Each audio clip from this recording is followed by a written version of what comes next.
روایت ملتی ہے کہ ایک مرتبہ امام حسن بصری رحمۃ اللہ علیہ سے ایک شخص نے قحط سالی اور بارش نہ ہونے کا شکوہ کیا۔ آپ نے کہا جاؤ استغفار کرو۔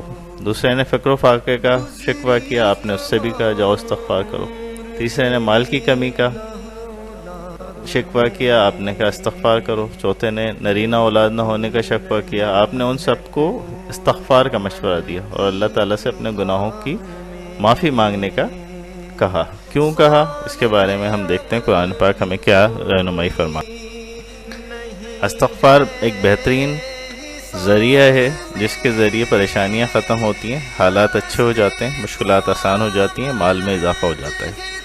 جیسا کہ اوپر حسن بصری رضی اللہ تعالیٰ عنہ نے ایک شخص کو استغفار کا حکم دیا جس کے ساتھ کوئی مسئلہ تھا، دوسرے کو بھی استغفار کا مسئلہ تھا جس کے ساتھ کوئی اور مسئلہ تھا، یعنی استغفار ہر مسائل کا حل ہے۔ دیکھتے ہیں کیسے قرآن کیا